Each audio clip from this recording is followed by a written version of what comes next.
Somalia. I heard Somalia.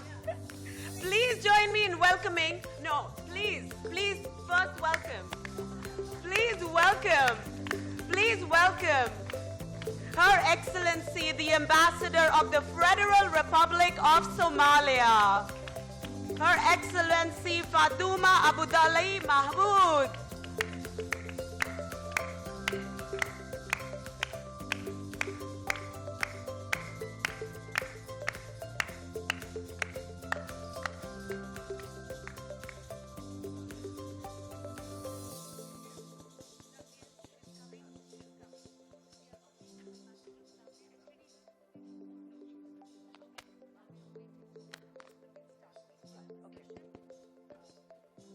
We are waiting for two more ambassadors, Her Excellencies of Trinidad and Tobago and Zambia. They should be here with us any moment. Meanwhile, I want to also take the opportunity to thank Excellencies in the audience today. Excellency Ambassador of Algeria, who's here. Excellency Ambassador of Palestine, who's here with us. And Excellency Ambassador of Oman, who are here in brotherhood to support the He for She movement at the highest of diplomatic levels. Sir, we are very honored with your kind presence. And Ambassador Lakhal, you have curated and we are going to together moderate this panel along with, it was your idea, in fact, you said we would like to invite the women heads of missions and have them on the panel, and I thought that was wonderful. We are welcoming Her Excellency as well from Zambia. May I invite you, ma'am, on the stage here to join us all. We are going to be celebrating women's leadership at the top of the diplomatic services, women who are, whose stories are going to inspire us all. These role models with us here today who have traveled all over the world in their different capacities of their diplomatic duties and are here with us today. Like Mansi said, I want to thank Ambassador Lakhal. He is absolutely been I don't want to use the word staunch supporter, but please give me a synonym, a nicer word for that, because you are so much in heart and spirit. A super supporter, let me say, of the Women Economic Forum in thought, word, and action. He arranged for the Women Economic Forum earlier, like Mansi said, to be present in Tunisia, and not just that, he introduced the Women Economic Forum to one of the most incredible role models that the world has, and I am taking the liberty to call out her name in her absence with the fondest affection and love for my soul sister, Ouided Bouchamaoui from Tunisia. Meeting her has been absolutely incredible for all of us, and we keep meeting her again and again and again and finding opportunities and excuses to do so, and I'm meeting her again in January this year when we've invited her to India for another event. So Ambassador Lakhal, you are an incredible he for she champion in every way. We were talking in the forum yesterday, we have so few male role models. While because of the efforts of the Women Economic Forum and some other sister concerns who have been working, we are now finding more and more women role models at different strata, different levels of society. There is still a paucity of male role models who are very much part of the feminist future, like this somebody said in the morning. So we are very, very honored to have you here with us, and I welcome all your excellencies from Somalia, Ethiopia, Zambia, and I would like to start this conversation by asking each one of you, and ma'am, we'll start with you if that's okay with you. I would like each one of you to comment, and including you, Ambassador Lakhal, have a brief intervention for 3 minutes each as we introduce this panel of what is it in your countries respectively, in your experience of your country, that we can learn regards two things. One, the challenges that women face, because it's important for all of us to realize that we are not alone in our challenges, and we are quite united in that. And the overcoming of those challenges, whether it is through legal measures, policy measures, or civil society measures that are very, very pronounced in your countries. So the pluses and the minuses in simple and short. Maybe start with you, ma'am. Thank you very much. First of all, let me thank you for inviting me in this very important and very, very much in myself event that, has been going on for a while. I'm sure that the previous speakers have given you a valuable contribution, and myself and my colleagues, ambassador here, are here today to give our views on how our country is facing this challenge. Women in my country, specifically Somalia, is facing these challenges in different ways. Of course, the first one is the cultural one, which I believe many of the countries who are developing countries is there. My country has been in a civil war for a long time, over 2 decades, and you can imagine with all the institutions that are not functioning, how women and girls will be trapped in that problem, specifically when there is a war going on, a civil war going on in the country, and there is no law that protects them, and they are traveling as an IDPs in the country or outside the country. That was a very big challenge for a Somali woman and girls. Well, the international community has helped us, but again, that help was not enough. Of course, we are supposed to help ourselves. And these challenges reached to the stage that women were responsible of the families and the children. And trying to keep them together, they have worked hard and sometimes found to lose even their lives to get food for their children, to get shelter, and to get a peaceful place to stay. So that was really a very big challenge for Somali women, specifically during the civil war. Now that we are a post-conflict country, we still don't have the stage that we can say we're comfortable, but we are improving. That I can assure you. The improvement is in different sectors. Yes, there is still challenge in the culture, but there is also improvement in the sectors of women themselves trying to be involved in the society and their community and doing their responsibility in the place of men. They are the breadwinners.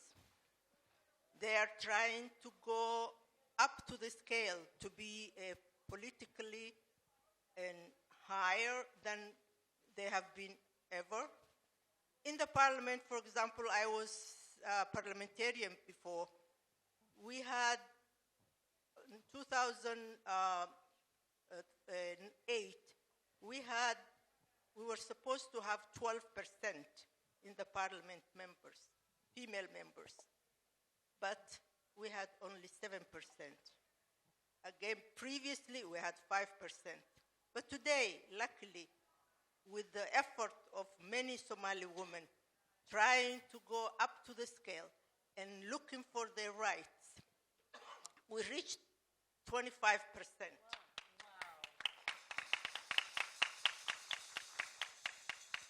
Our goal was to reach 30%. At that time, when I was an MP. But now, our goal is to reach 50%. Yes. Nothing less than that. We're still struggling for that. I don't want to, comment all. Thank you so much, ma'am, for bringing in the Somalian perspective and that of a woman parliament. Yes. Okay, ladies first. Yes, I was going to put the question to His Excellency Lakal, but he says women first. So if I could request you, ma'am, to bring in the perspective of what you think, what have the challenges been for women in your experience, in your country, and in your travels as well. Okay. Good morning, and thank you very much. First of all, I believe that organizing such kind of conference and being participant in such kind of conference would really help to give an opportunity just to share what is going on in other part of the world to other people, and then also to learn what are good experiences from others. So I'm really thankful for the organizer for inviting me to such interesting forum. Just to say some of the challenge that Ethiopian women facing, I can say that women in the world share more or less similar kind of problem. And based on that, women in Ethiopia are facing some kind of cultural and structural problem. It could be like access to education, access to different kind of facilities, capacity buildings, and so on. But despite that, the government, especially these days, has tried all its best to work towards this kind of structural problems. So my country nowadays is signatory to many kind of international treaties, conventions, including the Beijing Platform of Action, conventions against violence against women, and different kind of treaties. And based on that, women are, I can say, getting different kind of positive encouragement from the countrysides. So the government still believe that a change in women life should start from the political will, from the government point of view. So these days there is a big stance from the government to give a political will for the involvement of women in the leadership position. So currently we have the ever first female president of Ethiopia. Our president is a female. And the cabinet, we have 20 members of ministerial cabinet. Among the 20, 10 of them are female. And our Supreme Court, the higher Supreme Court, is led by female. And the board of election committee, the election committee is headed by a female. So I can say female are like taking the highest position in government position. Because the government still believe that women shouldn't have to be always victim. They have to get like a chance to be decision maker, to be a solution maker. Because as we know, the world is like full of both men and women. Women are like taking half part of the world. So why not they take like the position? Why not they are not mainstreamed? Their issue has to be mainstreamed. Unless and otherwise, their issue is not mainstreamed in all levels, starting from the planning to the decision making, it would be difficult to get women's issue and women's solution. So based on this, the government is trying very hard. And the other thing is awareness creation. Unless and otherwise, there would be awareness creation. How much women is taking the leadership position, it might not take and it might not bring any solution. So based on that, big awareness creation is being done in both rural and urban areas. It is why when we do like that, that we can get even more support from our partner males.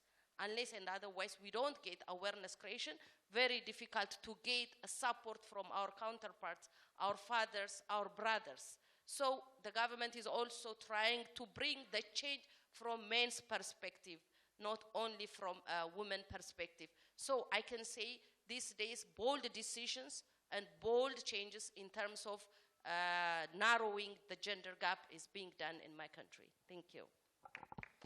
Thank you so much, ma'am. I think it was so inspiring to hear you speak. With you at the helm of leadership in your country, it's no wonder that more women are coming up to represent. So it's a trickle-down effect. Because if women are leading the way at the government positions, at the leadership positions, it will naturally trickle down to all the other frontiers.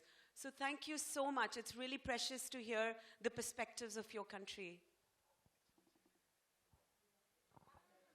Welcoming Her Excellency, representing Trinidad and Tobago. Welcoming you, ma'am. It's an honor to have you with us.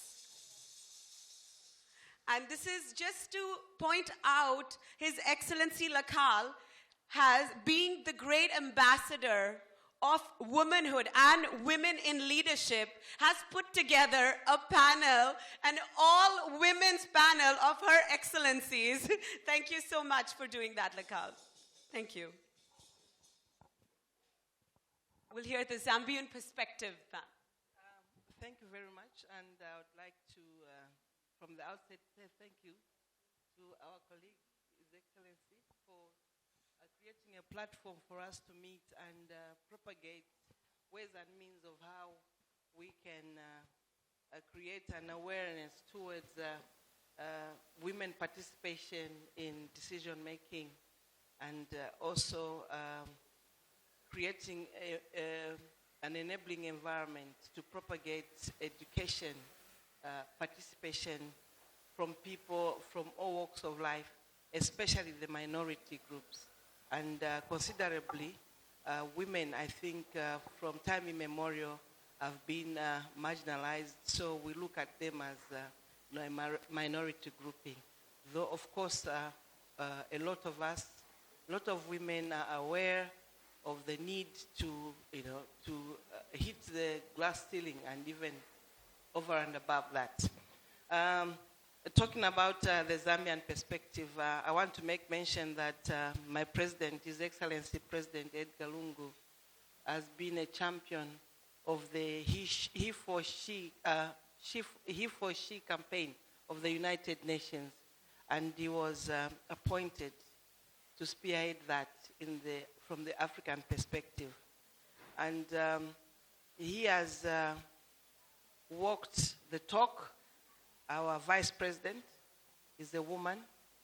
Our chief justice is a woman.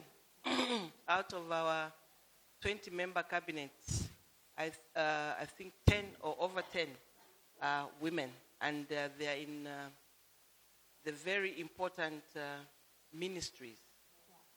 Coming to the mission here in India, I head the Zambia High Commission, and my deputy is also a woman. In Zambia itself, we also have an organization called FAWEZA, Forum for Women Education is for the Advancement of the Girl Child. This is a forum that creates an enabling environment for the girl child from vulnerable families to ensure that they are sponsored primary, secondary, and even tertiary education. They get assistance from that organization. And we also have, the same organization has created an enabling environment for girls who get pregnant whilst they are at school. They can go back home, give birth, and are allowed to find a place in another school to enable them finish their education in order to come and look after their children.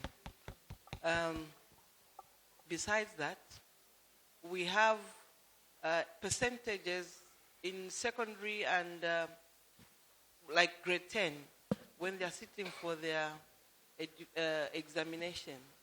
We have a system where the girls are picked, especially from the rural areas, to participate in education forums like the JETS, Junior Engineers and Technologists.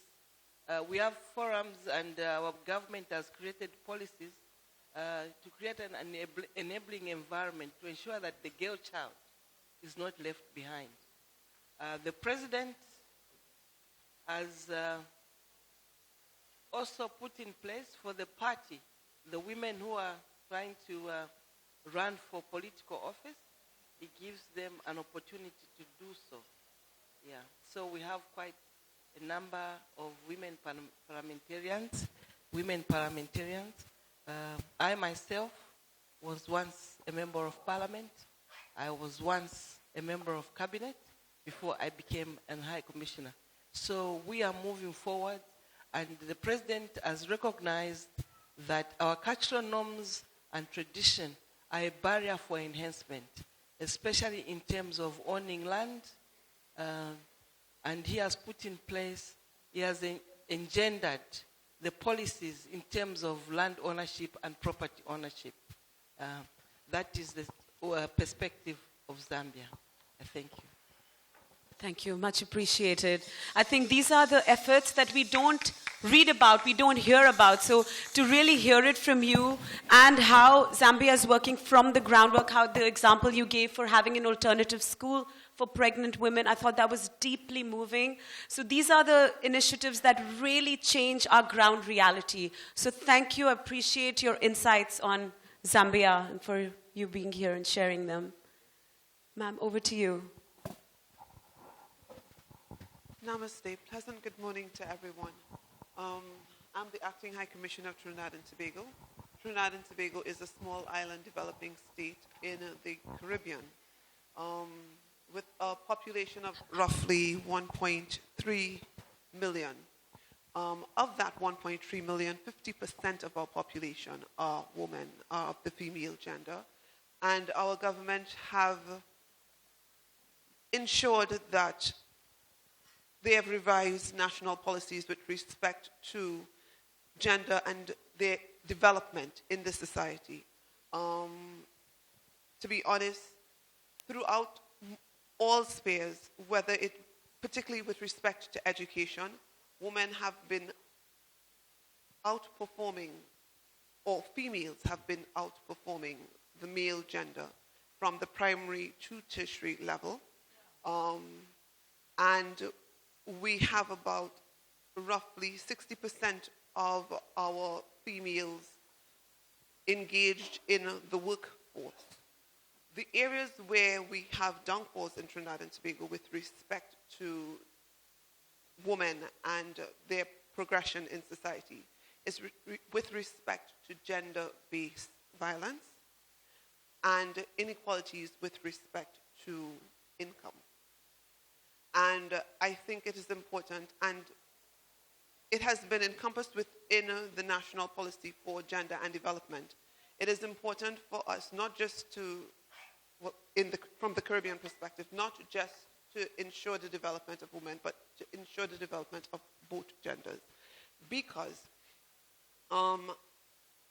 even though Trinidad and Tobago, our previous Prime Minister was a woman, and our current President, Head of State, is a woman, we find that only 27% of our parliamentarians are women. And even though women are outperforming men at all levels with respect to the education level, and we do have a high level of females in the workforce. For instance, in the foreign ministry, where 75% of the employees in the foreign ministry are female. However, 80% of the heads of missions are men.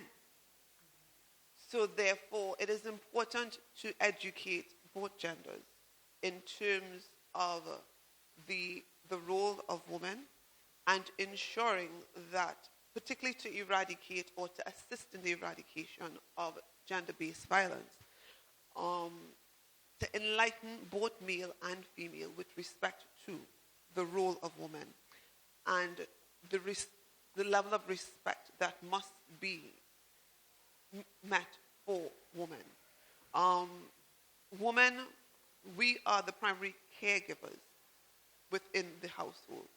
And it's important for us, particularly when bringing up young ones, to instill those values, to instill the importance, particularly within our boy children, that you must respect, you must care for, you must treat with females in a particular manner. And I think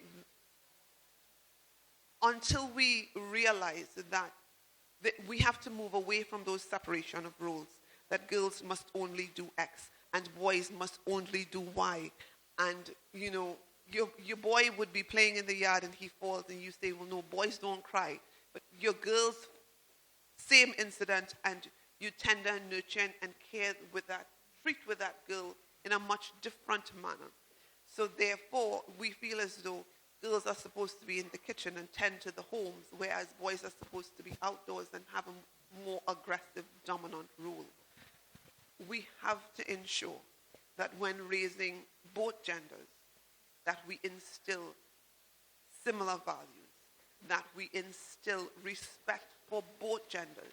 Because we find that now a lot of women, because we're outperforming boys in schools and we're outperforming boys in most levels, we feel as though we have to move away, as women, we have to move away from some of the traditional roles that women would have normally played in the household.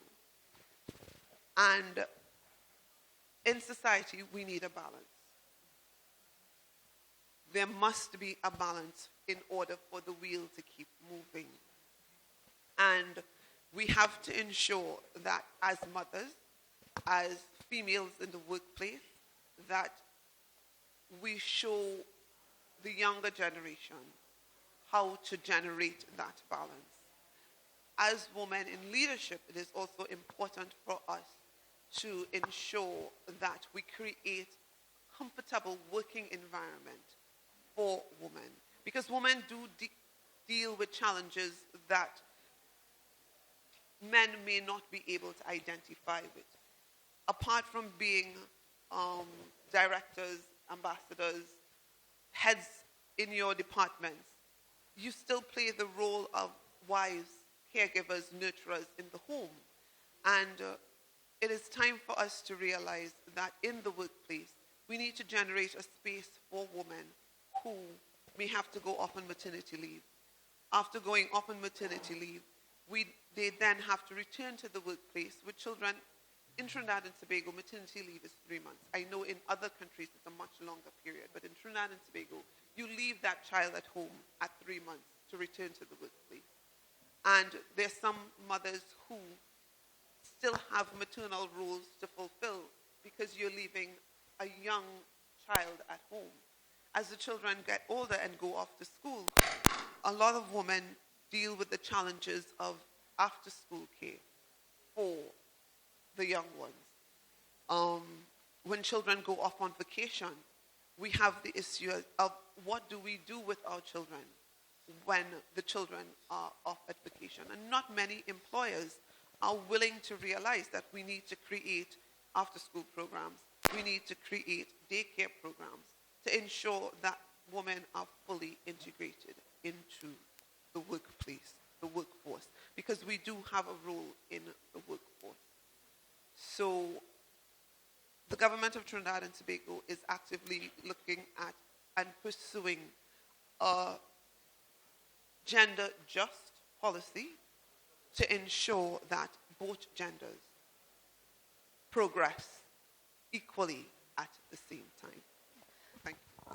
Thank you so much, Excellencies. It's been a wonderful first round of, acclimatization over the various points, which brings me to the next level of questioning. And we haven't had Ambassador Lakhal speak in the first round, so we'll do the first and the second round together with him. So you get double time to answer two parts of the question, which is first about, of course, Tunisia, and we know is one of the world's youngest democracies with the role of women very, very defined. But coming out of what we've been saying over here and what's been happening over the past 2 days, we hear a lot of the same language across the world when it comes to framing challenges and opportunities for women, when it is metrics on education, on employment, or whether it's on workforce, how we are preparing the workforces for women, like you just spoke about, the maternal leave and all of that. And violence, which is like a very, very, it's a big epidemic. Wherever you go in the world, it's a global epidemic. And even in, let's say, the Nordic countries, which have very, very high gender equality parameters, even there, the intimate partner violence metrics are very high.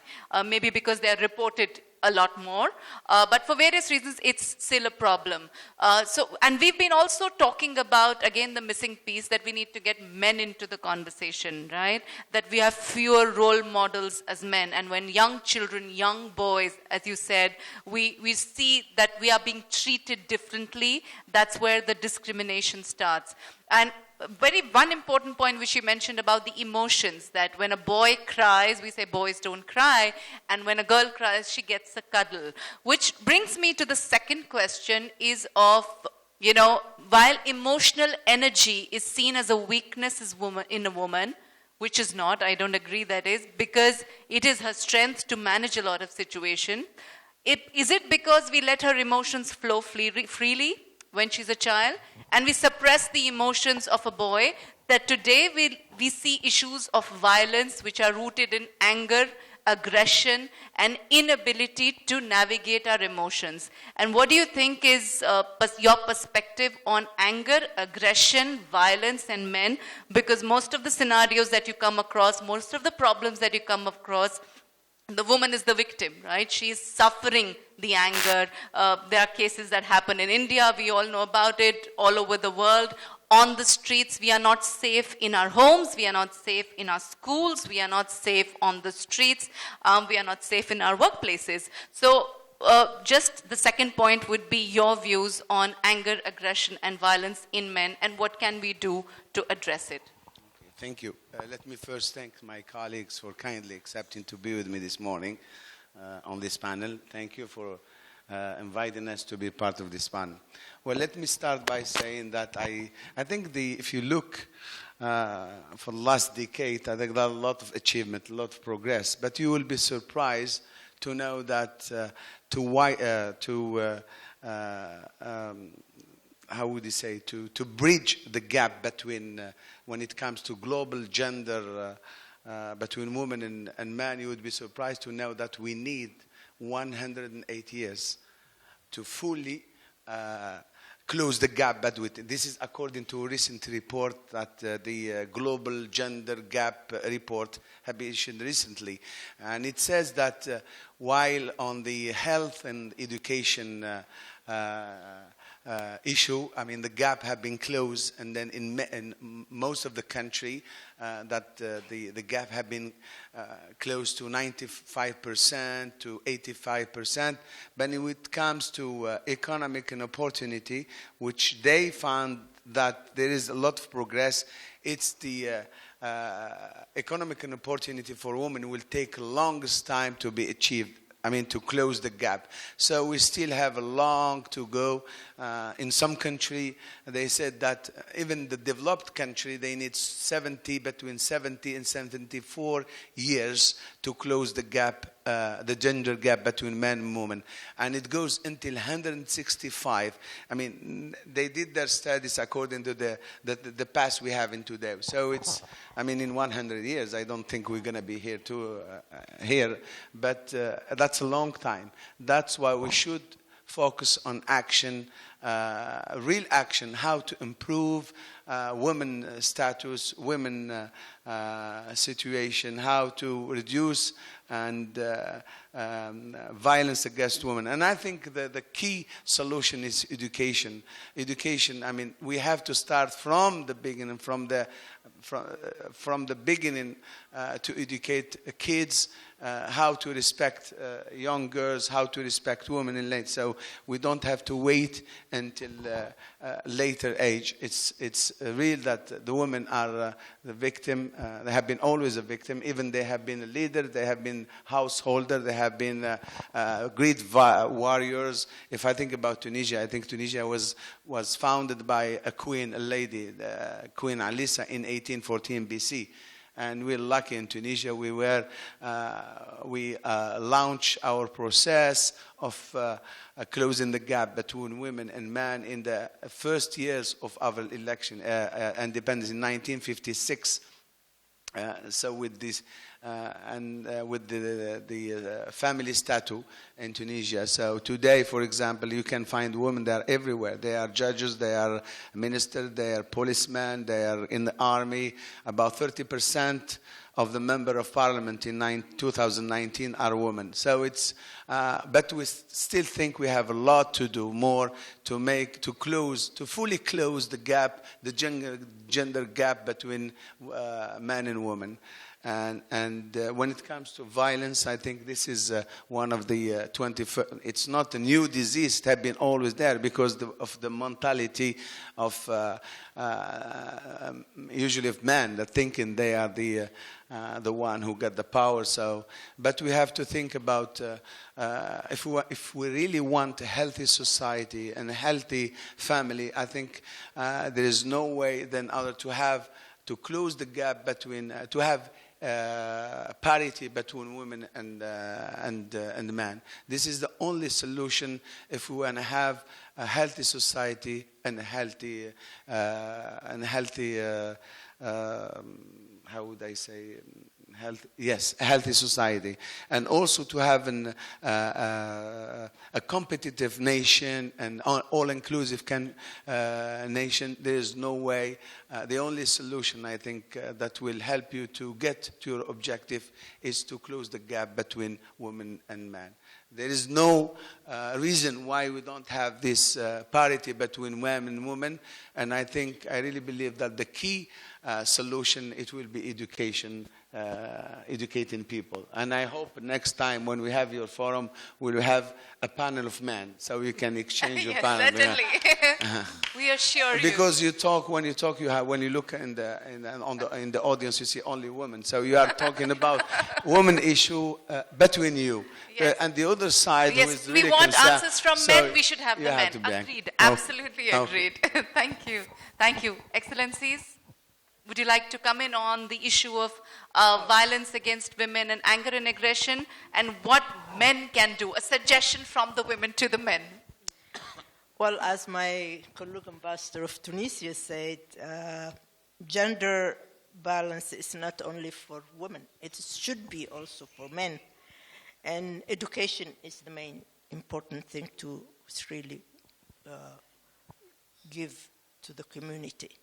Of course, violence has been there.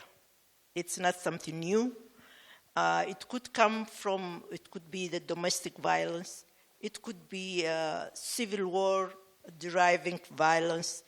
It could be in any way. The unfortunate is that women are the ones who are facing the violence more than men.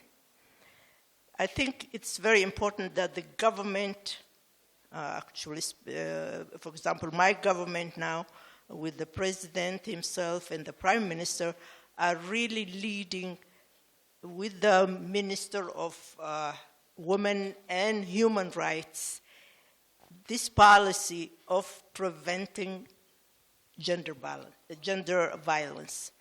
It's a very important issue in my country, and it has been before, because of the civil war, very easily, somebody could have just done and with no norms that will stop him. But nowadays, everybody knows that whoever does this violence will be, put in jail. So that is one thing which is very important. Education, educating men themselves and showing that this person is a human being. It's not somebody who is just there for serving them, is very important. They should know that they're their mothers, their sisters, their daughters. Actually, I believe that women are supposed to be rewarded more than men, because they are, in nature, they are the ones who are getting pregnant, who are giving children, taking care of them, in the same time being in the office working like the men and, earning the bread. So we're doing double job, actually. It's not that we're doing confined only in the house.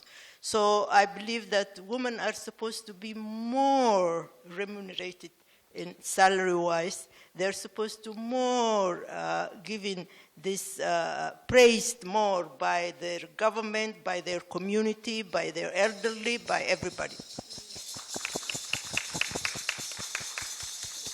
So this violence, I believe that it's something that is very important, that there should be norms that stop this violence. And men and women also, both of them, should be educated and be closer to each other and understand and reconcile whatever differences they have. Thank you, Excellency. May we have your perspective, Excellency, from Ethiopia and from your various travels across the world? You've been everywhere, so let us know about that. about how do you think we can close this gap, especially when it comes to anger, aggression, and violence against women.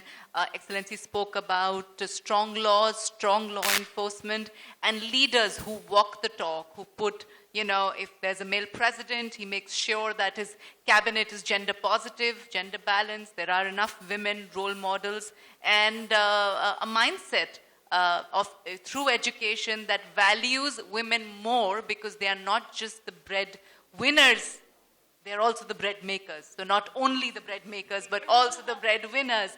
So they're doing a dual job here for society. Your perspective. Thank you very much. First of all, when we think about gender-based violence, we shouldn't think only that it is only women who are victims. These days, men are also becoming, especially young boys, are becoming victim of different kind of violences. So we have to open up our perspective from different perspective. And the other thing is, this gender-based violence is not a natural issue. Many people assume that men rape women because it is natural. Men do different kind of violence over women because it is natural. It is not. Because when we see cases in different parts of the world, some part of the world or some countries or some families in a specific situation are very peaceful, whereas there is zero level of violence. Whereas in some part of the world, the level of violence is very high. So this really shows that violence is not natural. Rather, it is something related to maybe the culture, the tradition, the upbringing of children, the policies, and so on. So first, I believe that creating awareness regarding the issue is one of the things that has to be done in all over the world. And the other thing is political will, because even if we try hard from the grassroots level, unless and otherwise there is belief from the decision makers, from the government point of view, it would be very difficult to get a very good solution for the problem. So political will, putting women at a decision level position in different stage, because they can really feel like how the men feel, the women feel more. They can put all these things into the different kind of policies, implementation, and so on. So giving women a position from the lowest government level to the highest is really very mandatory. They can feel it, they can understand it, and they can work on it. So this can also help. And in my country, this is what more or less we are doing the same. The government believes that unless and otherwise we do not involve those who are victims, it is really very difficult to bring a sustainable solution to the problem. So now we are empowering women at different level. And beyond that, we are also empowering men. Men has to think about this. Men has to talk about this. Men has to really share their perspective. Why they are doing like that? What they are really, for what they are raping the woman, you see? What do they lack? What is the reason? So men has to be being part of the solution. Otherwise, it would be very difficult. For instance, it might not be something 100% related to this. I myself did a kind of research when I was in the university regarding exclusive breastfeeding. The exclusive breastfeeding is breastfeeding a child for 6 months without giving even a drop of water, only breastfeeding. That is something recommended by WHO. So I did a research regarding that. Why women are not exclusively breastfeeding their child, while it is recommended both naturally and also from the medical point of view. So one of the things I found is that most of the time men do not believe in the importance, you see. if they know the importance, how it is really very important to be part of this thing, they can support their wife, okay? They can support their wife. They can provide everything that is important for their wife so that she can get enough time to raise, to have enough amount of milk in her breast, to feed. You see, it's a process. So whenever we involve our husbands, whenever we involve our brothers, whenever we involve our fathers, they are part of us, because the world is like created in a balanced situation, because like 50% is women, almost 50% is men. Everything is abundant. It is all how we see things. So if we involve men in the process, if we involve our partners in the process, I think the solution is in us. It's very, very, very, very easy. Thank you very much. Thank you so much. I remember something I read at a university in the UK, and it said, be involved to evolve. You know, so thank you for saying that. Please involve as we have the forums. We invite everybody who's attending to bring, like you said, your husbands, your brothers, your sons. We know a lot of women who've come with their children over here, with their partners over here.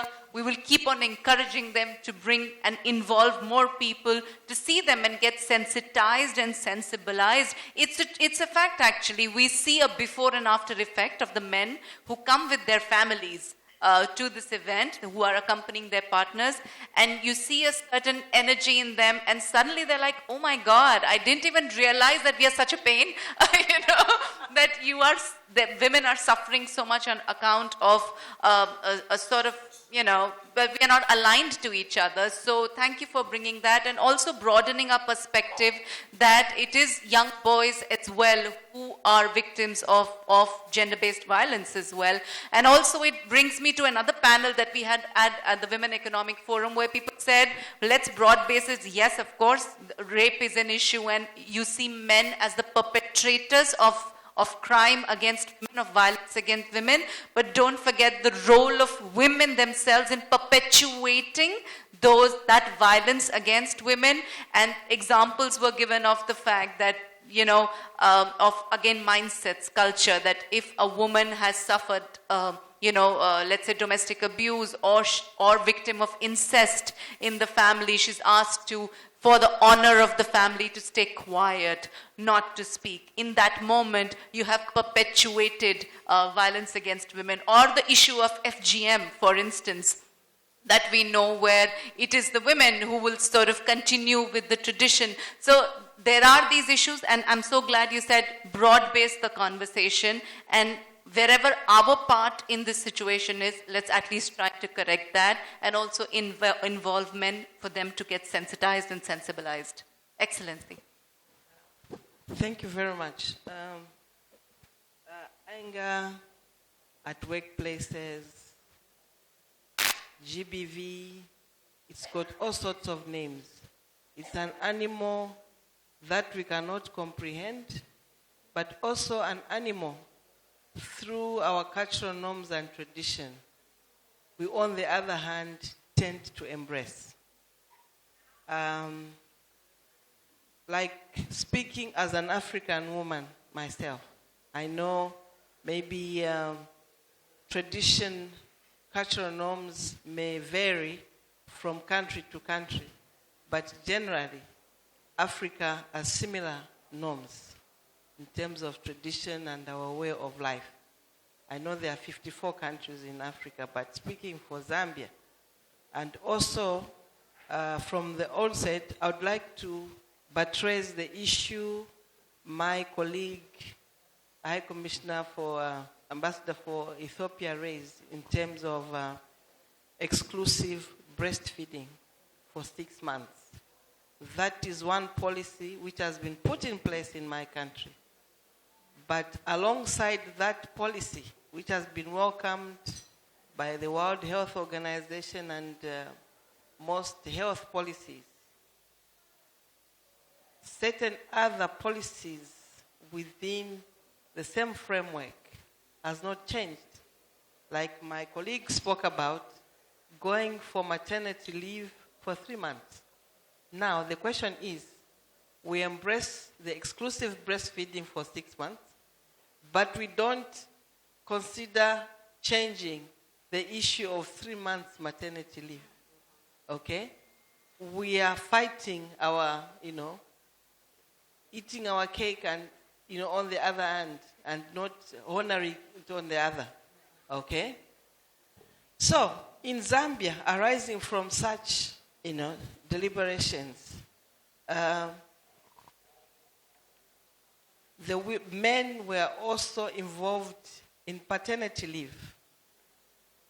So the mother would express the milk after the 3 months, put it in a bottle, leave it in a safe place, and the father would have taken paternity leave. That is the involvement of now the men at household level. But we also have situations, where a woman would have been raped. She's a disgrace in the community, And also, our Christian norms, our religion says, thou shalt not kill. So you are sometimes, as a woman, forced to keep a baby. On the other hand, you were raped. So, when we are making policies in place, as the world, as governments, I think we need to critically look into such issues. From the working class level, from the community level, in terms of village life. You see, violence does not just mean being physically beaten, but there are also, there are all sorts of norms that we embrace which are abusive. For example, if I am widowed, I am expected to keep away from my everyday life for a certain period of time, even close to a year, okay, because I'm a widow. How do I look after my children? Nobody else wants to take over the custody of my children, and they could be small. Similarly, for a man, if his wife dies, is expected to stay like that, like in Africa, for a year. Okay? Now, without realizing that that is where the rape issues are coming from. Here is a man, a young man, who has lost his wife, and the community does not think of issues to do with biology, the formology of the body. A woman is able to do without sex for even 5, 6, 7 years, as long as they are busy mentally. But a man, even as busy as they are, their biological makeup will not allow them. But you allow this young man of 30 years who has been widowed to stay without a partner, and they are the perpetrators of rape. But because cultural norms and tradition entail us to do that, we have continued to perpetrate violence within our communities without realizing that we are doing it. So what we are saying, even from the village level, like in our communities, they have reduced the number of months. A widower would stay for a year without picking another partner. Now, 6 months is enough for you to have mourned. But for the woman, they expect her to stay for a year or more. So we are talking about gender-based violence, but on the other hand, our traditional norms are perpetrating them. So even as we talk about GBV, I think we should relook at our tradition. What are they saying? They are invariably perpetrating, the abuse. Yeah. Thank you so much, Excellency, for broad basing again. I think we are on a topic of broad basing a lot of the concepts that have, and broad basing the understanding of violence itself. It's not the act when it happens. It is also the enabling factors of cultures and traditions which are often silent and move from year to year, generation to generation, unchanged, which are not staying, evolving in adapting with the growing needs of society, and we are not talking to our traditions, and I think that's what we need to do. So thank you for that input. Excellency, your final comments on this topic before we have some closing remarks. Sure. On the issue of gender-based violence, in addition to education, I want to stress the importance of socialization, starting from the homes to assist with the eradication of gender-based violence. In Trinidad and Tobago, despite the fact that we have women participating in all levels of the society, we still do suffer a high level of gender-based violence. And it has been found that, one, it's the way we socialize our children, the separation of roles, and the fact that boys are not allowed to express and vent their inner feelings. So therefore, we have a lot of angry men in our society. And it is important for us to address it as a society. The internal issues that a lot of our men face. And men, I encourage our men in the room, our men among us, to assist with addressing those issues. A lot of men do not have outlets where they can share their views, discuss perspectives, bounce ideas off of each other outside of work. When men get together, they discuss sports, they discuss work, they discuss material things, vehicles, finances, but men don't really get together to discuss, we just had a baby and my wife is going through postpartum depression. I don't understand what's going on in the household.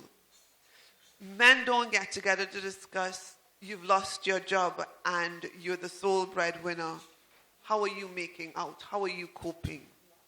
A young man gets married and he's living with a woman for the first time. And to be honest, some women can be very nagging. Or I should say the manner in which we express ourselves may come across to be nagging. And we don't ask, men would not ask, how are you coping with the new situation? You see your friend pulling away from the group, but no one reaches out to find out, why are you so withdrawn? We have to support our men, and not just support by providing a shoulder, support in terms of finding out what are the issues you are dealing with at home, to provide them with an outlet to vent. One man to another stating, I think my wife might be stepping out on the marriage, and they change the topic. Men don't embrace and say, well, or the response might be, so why don't you respond in a violent manner? We have to be our brother's keeper.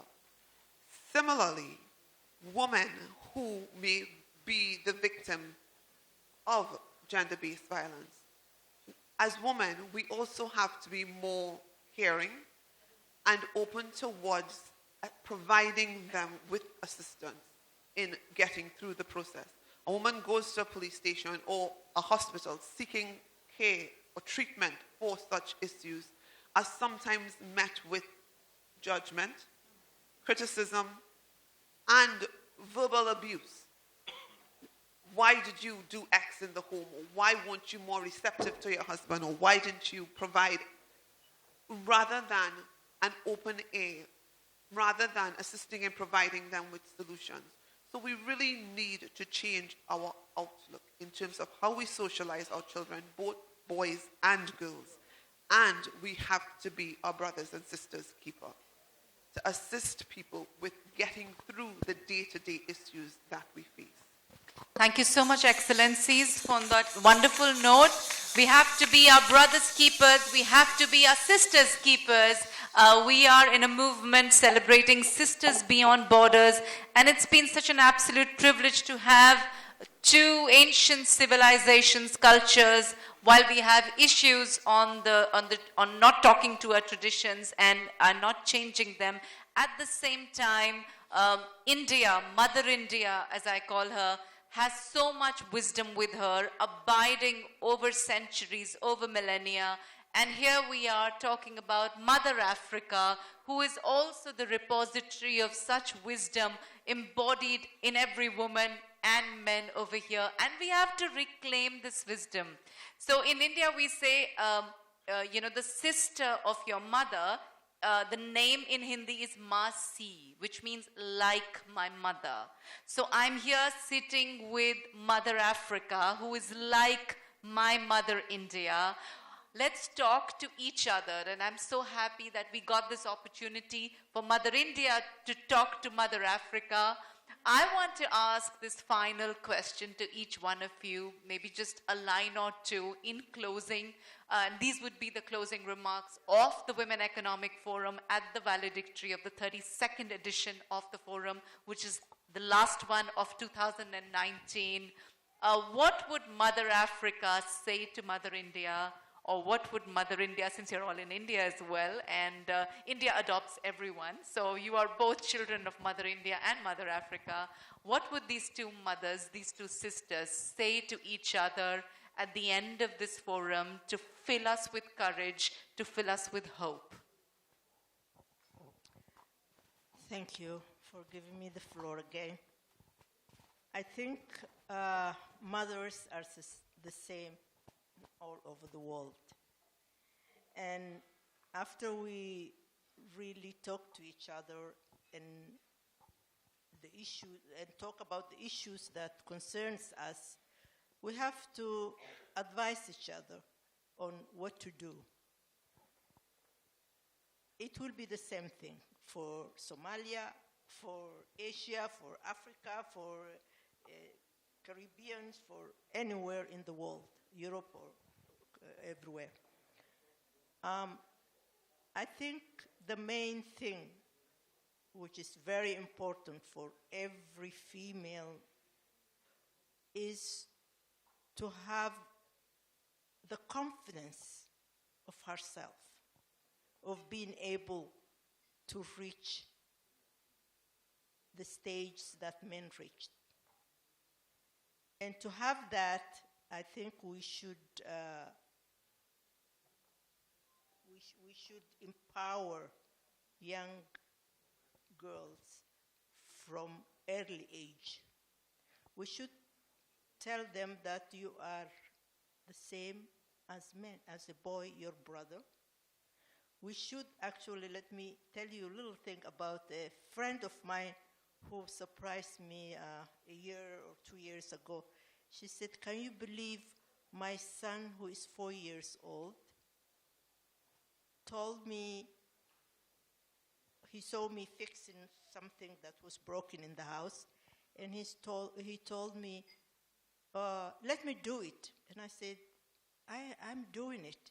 And then he says, "Mother, you do your makeup. I will fix this thing. Daddy is not here. I will do it for you." That shows that that child already has this sentiment of being a man doing certain things and a woman doing other things. That itself should be abolished. The child should be raised as being the same as his brother or sister. And the female child should be given that empowerment at early age, so that she will grow up being confident that she can reach whatever she likes to. That's very important. We have to continue raising awareness all the time, like forums like this, and keep changing ideas between us. Mother India, I advise you to be a mother who raises her child the same way, being a boy or a girl. Thank you.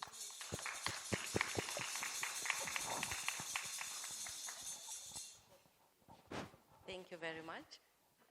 As I've said when we start the first round of discussion, such kind of forum is very important to share different kind of experiences. So, for me, every individual in every country and every continent has its own value. And every family has its own value. Every society has his own value, his own experience. Every country and then every continent has his own value. So, as a continent, Africa has her own value, and India as a country has her own value. So, let's keep on working on our value. That is the most important thing. The other issue in regard to what to share is womanhood should have to be seen from a sisterhood perspective. We can't deal on womanhood only by taking it as a specific problem or a specific issue of one country. Maybe women in one part of the country feel a lot of sadness. Maybe women in another part of the country may live in a very beautiful way, okay? Womanhood may be very, contrastly experienced by different people. But whether this or that happen, as a women of the world are sharing the same thing. They are at least one thing to share in common. That is, they are women. So, when there is sorrow in one part, when there is grievance in one part, there could be happiness in another, there could be hope in another. So it is when we are working together that we can bring the solution. We can get the solution. And we can bring change to womanhood. So I advise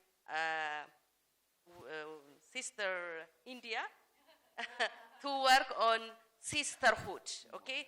Yeah, Mother India to focus more on womanhood as sisterhood, not a specific issue. There are many things that we can share at the continent and at the country. Thank you very much.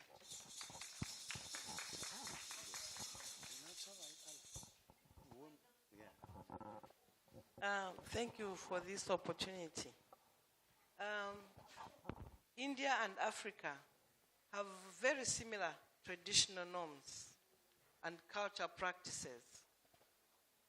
And I want to remind everyone in this forum, women and men alike, that it has been said and emphasized that a country without a culture is a lost cause. I want, as an African, not to lose my culture, but I would like to ensure that certain archaic cultures or traditions that inhibit women emancipation must be looked into. I would like to see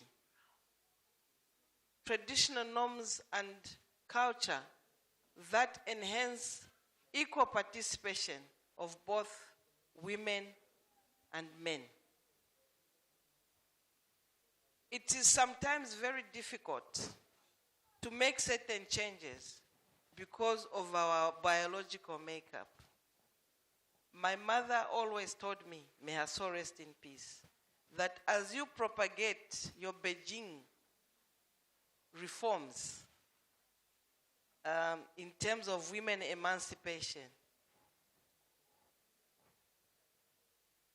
tell me a time when a man will get pregnant and go and give birth. There are certain things we can't change. Biologically, a woman will get pregnant, will give birth, will nurture the children. But that doesn't mean that the father should not participate in nurturing the children. Similarly, even our policies in terms of framework, when we are making the laws, should move around that. Ensure that we have equal participation of both men and women. Because there are certain issues, whether you like it or not. I would feel very bad if my husband does not open the door for me when I'm getting in the car. Okay? I would feel very bad if my husband does not get my handbag or the baby from me when we are walking. Because if there are certain things that we can't insist, but we can socialize them and ensure that there's equal participation and a lot of awareness to the men to see that this is the men we want to have in this century. I thank you.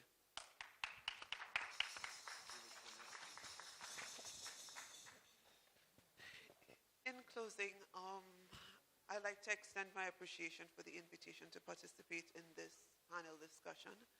And coming from, I can't stress enough, coming from the Caribbean, and particularly a country in which the largest percentage of our population is of both Indian and African descent, my advice to Mother India, particularly with respect to creating a vision for a better tomorrow, would be, one,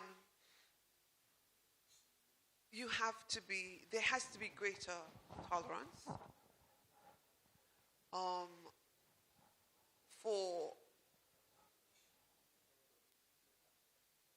gender values as well as cultural values.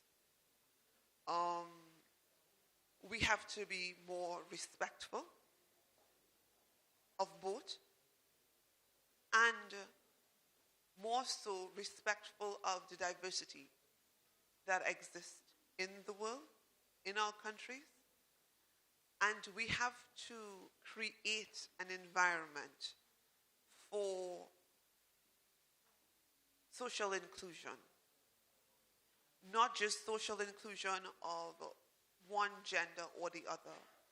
Not just social inclusion of one culture or the other.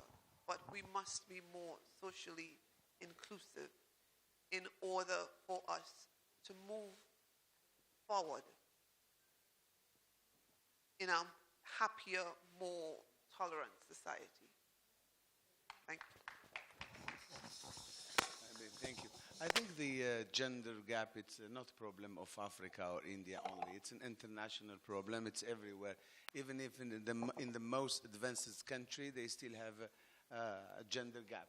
And I think only through international effort, and it's not only Mother India and Africa, it will be Mother America, then Mother Asia, so I think we have all to come together and work together so we can find a real solution, a concrete solution to overcome this country. Again, thank you very much. I will give you the floor. Thank you very much for having us. And I think next time you should have, I insist that you have a panel of men so you can exchange with them. Thank you. Thank you. Certainly, we do our best to include supportive men. And we had a panel yesterday, in fact, a corporate panel yesterday, and we had 3 men and 1 woman, and that was the first time we reversed the gender balance over here. But yeah, this remains the Women Economic Forum, where women have the upper hand and the voice, but we will definitely have more men who you'll recommend are supportive to women, certainly. Maybe one day we will have, instead of having WEF, it's going to be WMEF. Woman, Man, Economic Forum. No, like Mansi said, the word man is already embedded in the women. So if you see there, you see woo men. It's already there. So thank you so much, Excellencies. It's been a pleasure having you here. You mentioned Caribbean. We actually have a forum in Puerto Rico. It's called the WEF-Gurugram. It's in the month of May, so as we start 2020, we start with an event in Madurai, Mansi, right? And yeah, that's right. And then in the month of February, we go to Europe, in Slovenia. In the month of March, our annual event is going to be in Egypt. We missed the ambassador of Egypt. She was supposed to be here, but we missed her. We are very fortunate to be coming again to Africa. Oh, you're here, Excellency. Thank you so much. So nice to have you. So we have our annual event, which is being held under the auspices of the President of Egypt. And then in the month of April, May, every month we have a Women Economic Forum event happening somewhere in the world. It has been a blessing to host you all on this panel. And I'm deeply grateful that you took out time on a foggy Sunday morning to be here with all of us and all the excellencies over here. Just in closing, a big, big thank you to all of you who are here. I always say this at the end of every forum. I'm being very repetitive, but I must say it again, that the people who endure till the end are the survivors, and each one of you sitting here in this room is a survivor. So thank you for that energy. Thank you for the gift of your presence. Thank you for your support. This would not be what it is without each one of you being here, being supportive, counting on your support always. Please join us for the closing lunch and interact with each other, and let us stay connected together, like you said, for forging a better future for all. Mansi. If I can request everyone in the audience to please rise so we can capture this moment together on our feet, in love, in energy, and in passion, as we felicitate. Yeah, and we invite Ambassador Lakhal. Yes, yes. Ambassador Lakhal, if I could please invite you up to the front to accompany Dr. Harbeen Arora. As we acknowledge and honor, I call upon Her Excellency Judith, High Commissioner of the Republic of Zambia. Ladies and gentlemen, please put your hands together for the Woman of the Decade in Diplomacy and Public Service.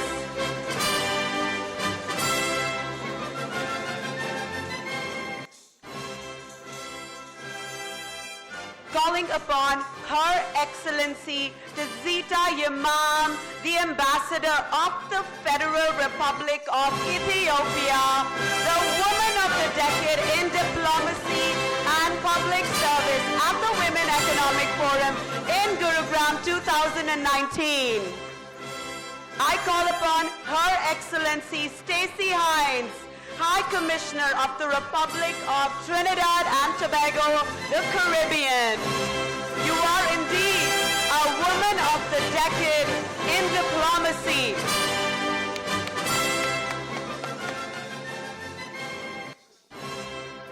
Calling upon Her Excellency Faduma Mohammed, the Ambassador of the Federal Republic of Somalia, Africa.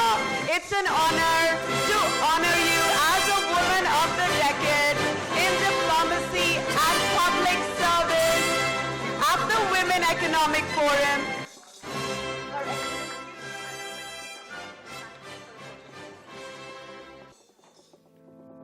Please put your hands together, ladies and gentlemen, at this closing moment of this weekend that's been epic in so many ways.